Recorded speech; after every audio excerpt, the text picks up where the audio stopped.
자, 그런데 여기서 이제 우리 본문 성경으로 돌아가서 제 동물을 불러버렸죠.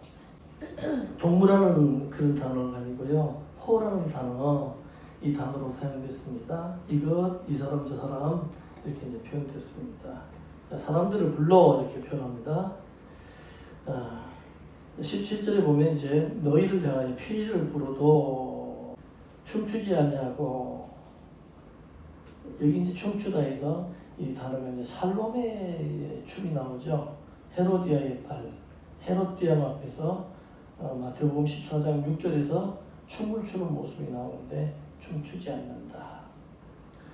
자, 우리가 슬피 울어도 너희는 애곡하지 않는다. 자, 이런 말씀을 우리 주님께서 하십니다. 자, 이 말씀 가운데서 이제 우리가 생각해야 될 이 본론적인 부분들로 들어가도록 하겠습니다. 자, 여러분, 바리새인들 있죠?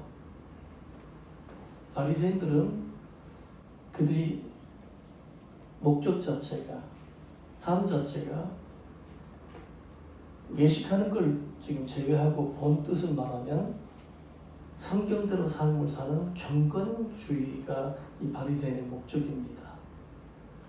나는 너희하고 다르다. 이 분리를 했거든요.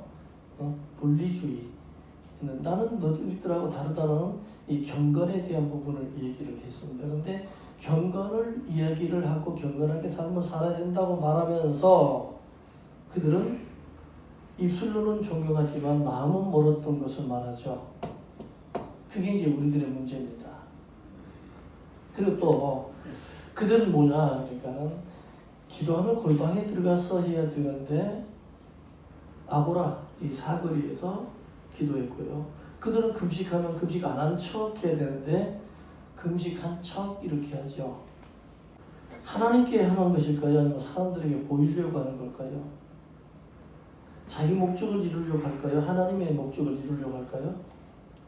우리는 하나님의 말씀이 우리 속에 중심에 정확하게 자리 잡고 있지 않는다면 우리는 요동칠 수 있습니다. 좌로 우로 치우칠 수가 있습니다. 우리는 중심을 볼 수 있는 우리가 되어야 되겠고 영분별의 은사가 우리 가운데 충만해야 될 줄로 믿습니다. 할렐루야. 자, 여기서 바리새인들은 이제 그렇게 되어지고요. 그 사람들은 삶 중심이죠. 삶 중심이다 보니까 뭘 얘기하겠습니까? 이 사람들이 삶 중심이고 또 이 사람들이 추구하는 게 재판관적인 개념을 갖고 있죠. 재판관, 샤파트적인 개념을 갖고 있죠. 예. 그다음에 또 뭘 갖고 있어요? 그들에게 선지자 개념을 갖고 있어요. 그럼 그들이 말하는 것은 결국 무엇을 말하겠습니까? 바리새인들이 늘 외치는 외침의 정점에 무엇이 있겠습니까? 회개하라, 회개하라, 회개하라. 그리고 회개하면 뭐하죠? 울어야 되겠죠. 눈물 흘려야 되겠죠. 예수님은 말할 때 애곡하여도 너희가 가슴을 치지 아니하고, 이 말은 회개에 이르러야 되는데 듣고 지나간다는 얘기죠. 지적받고도 책망받고도 성경에서 떠나 있음을 분명하게 제시해 주음에도 불구하고 가슴을 치면서 내가 죄인이라고, 또 이제 가슴 치고 난 이후에는 옷을 찢고 그리고 죄를 뒤집어 써야 됨에도 불구하고 가슴을 치지 않는다는 그 얘기를 우리는 한번 생각해 볼 필요가 있겠죠. 자, 그러면 사두개인이 나오죠. 사두개인은 누구의 자손이라고 했죠? 제사장 사독의 자손이고, 사독은 차디크, 의로운 이런 뜻을 갖고 있는 이름의 소유를 하고 있는 아론의 자손이죠. 네 아들 중에 한 명인데, 이들이 하나님 앞에 남아서 어디까지 왔습니까? 지금 예수님 앞에까지 온 거예요. 어디서부터? 광야에서부터 시작해서 제사장 일을 감당하여서 어디까지 왔느냐 하니까는 지금 출애굽하고 세겜을 거쳐가지고 실로를 거쳐서 그 다음 기브온을 거쳐 지금 예루살렘까지 들어왔는데, 제1성전 무너지고 제2성전 재건하고 제2성전이 재건된 상태에서까지 지금 사역을 하고 있더라 이거죠. 근데 그들에게 문제는 뭐냐 그러니까 이들에게 부활이 없다는 거예요. 자, 바리새인들은 부활이 있다 그러고 사두개인은 부활이 없다라고 말합니다. 여러분, 부활이 있을까요, 없을까요?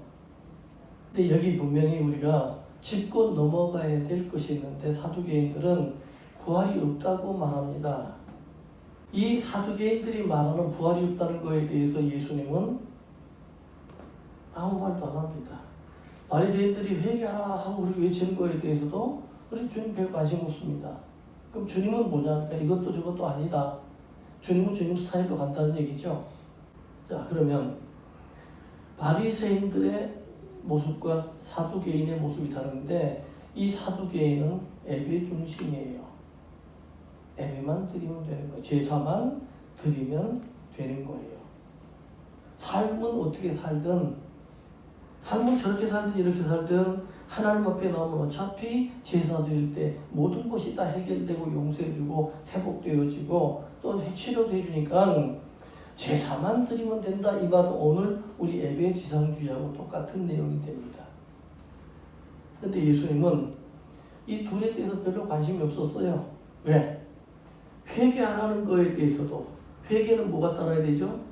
용서함이 따라야 되고 회복이 따라야 되죠. 제사를 드리게 되면 제사도 역시 회개가 이루어지고 삶이 회복이 되는 것이 이루어져야 되는데 둘 다 이것이 없습니다. 우리 주님은 그래서 관심이 없었습니다. 우리는 이 두 무리에 예수님 당시 주님 앞에 서 있었던 두 무리 바리새인과 사두개인들에 대한 두 무리를 보면서 우리는 우리 주님의 관심 밖에 있는 사람들이 되어서는 안 된다. 둘 다 논쟁을 하는 거예요. 야, 성경대로 사는 삶이 중요해. 아니야. 예배를 잘 드리면 예배만 드리면 돼 하는 사람들, 이 둘이 충돌하는 그 현장 속에서 예수님은 빠져나오고 맙니다. 그죠? 부활이 있냐? 하고 이제 빠져나와 버리고 마는 거예요. 치유받고 싸우죠.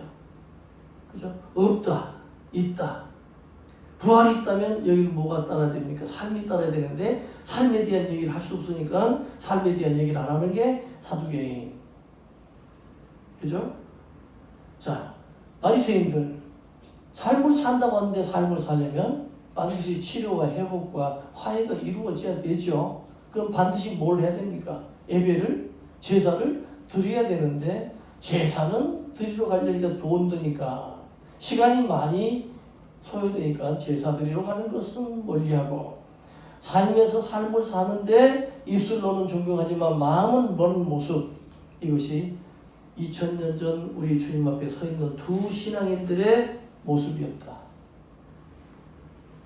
오늘 이 시대를 살아가고 있는 우리들은 어떤 모습으로 하나님 앞에 신앙생활하고 있는가? 삶을 살자니 귀찮고 예배만 드리면 그래도 마음의 유안은 받고 은혜도 주시고 어루만져도 주시고 치료도 해주시고 난 일정한 헌금을 냈기 때문에 보상심리도 내게 있고 이게 이제 오늘 우리들의 모습입니다.